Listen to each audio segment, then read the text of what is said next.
अर्जुन ने तुरंत ब्रह्मास्त्र का संधान किया, दोनों टकराए। और अर्जुन चलाना भी जानते हैं, रोकना भी जानते हैं। अर्जुन ने रोक लिया ब्रह्मास्त्र के लिए, और अंत में जाकर के अर्जुन के द्वारा बंदी बना लिया गया और बांध करके घसीटते हुए अश्वत्थामा को लेकर के अर्जुन चल पड़े। तेरा सिर काटूंगा पर द्रौपदी के सामने, जिसके 5-5 पुत्र तूने मारे हैं, उसी की शीतलता के लिए उसके सामने तेरा वध करूंगा। और बांध करके घसीटते हुए गुरुपुत्र को आते हुए द्रौपदी ने देखा। आहा, इसको कहते हैं मातृवत्सल। 5-5 बेटाओं के हत्यारे को निहार करके द्रौपदी दुखी हो गई और बोल पड़ी।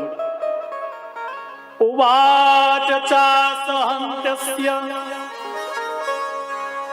बन्धनानयनं सति मुच्यतां ये सो ब्राह्मणो नितरां गुरु। अर्जुन छोड़ दीजिए, ऐसा कुकृत ना करिए, ऐसा घोर जघन्य पाप मत करिए। एक गुरु पुत्र है, गुरु पुत्र वंदनीय है। अरे गुरु ही तो पुत्र के रूप में जन्म लेकर के आते हैं। और आप, जिस गुरु ने आपके लिए गांडीव चलाना सिखाया, ब्रह्मास्त्र चलाना सिखाया और रोकना भी सिखाया, पुत्र को नहीं सिखाया। अश्वत्थामा चला सकता है ब्रह्मास्त्र, रोक नहीं सकता है, उपसंहार नहीं कर सकता। ऐसे दयालु गुरु के पुत्र को मारोगे? भीम ने कहा, अर्जुन क्षत्रिय ने जो कही सो करी। तूने प्रतिज्ञा करी है उस दुष्ट को छोड़ना मत। 5-5 हमारे नन्हे से बालकों के सोते हुए समय जाने प्राण ले लिए। द्रौपदी कहती हैं, नारी के दुख 3 हैं, तुम सुनो नंद के 6। एक विधवा एक पुत्र विरहिणी, तीजो सौत को मेल। स्त्री के जगत में 3 दुख बड़े भयंकर हैं। एक विधवा, पहला विधवा हो जाए। समाज के लोग सम्मान की दृष्टि से नहीं देखते हैं। इसके पिताजी तो महाभारत के युद्ध में चले गए, तो पिता तो है नहीं, मां विधवा हो गई। और आपने यदि पुत्र को भी मार दिया अश्वत्थामा को, तो इसकी मां कृपी किसके सहारे रहेगी? मैं नारी हूं, नारी की पीड़ा को जानती हूं। इसलिए मेरे 5 पुत्र मरे हैं, पर 5 पति तो है ना, छोड़ दीजिए। भगवान द्वारकाधीश बोले, वाह द्रौपदी, तुम वास्तविक मेरी बहना हो। जिसके अंदर दया नहीं वो दानव है।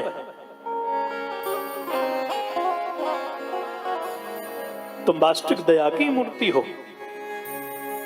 द्रौपदी ने कहा कि मैं प्राण त्याग दूंगी, मर जाऊंगी, पर इसको नहीं मरने दूंगी। आधे पांडव बोले मार दो, आधे बोले नहीं।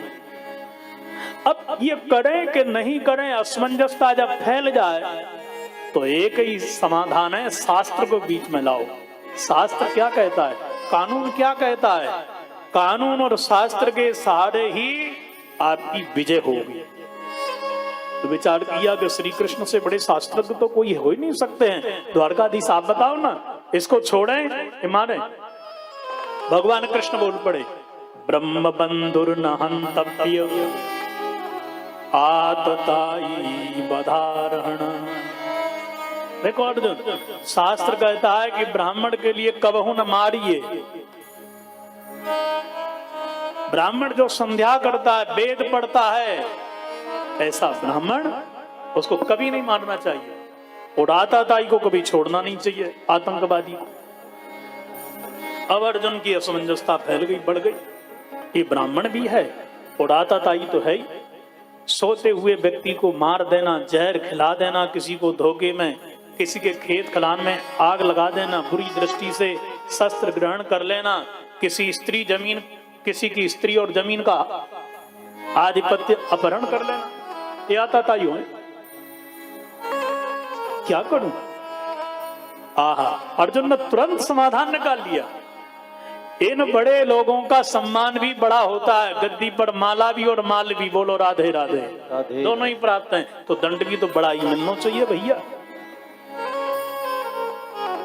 और यदि कहीं इसको फांसी की सजा सुना दी, गला काट दिया, मर गया, मैं ऐसी सजा दूंगा कि दिन में जितनी बार याद करेगा उतनी बार घुट घुट के मरेगा। कौन सी सजा देने लगे अर्जुन?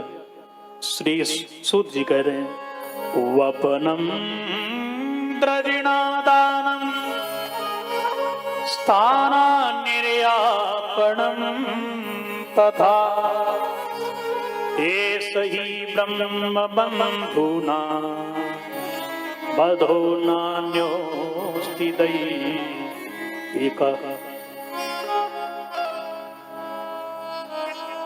मणि थी माथे में जिसके द्वारा इसका सम्मान होता था, वो निकाल ली, मैंने धारण का हरण कर लिया।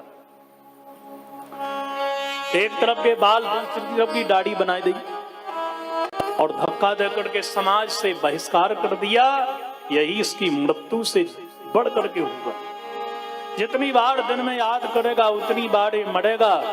अश्वत्थामा का यह अपमान अश्वत्थामा को ही सहन नहीं हुआ। मन ही मन विचार करने लगा, इससे तो मेरा सिर काट देता अर्जुन तो बढ़िया था, दुनिया को क्या मुख दिखा, ऐसा मेरा अपमान। सह कष्ट की सीमा नहीं रही, इतना भयंकर कष्ट हुआ।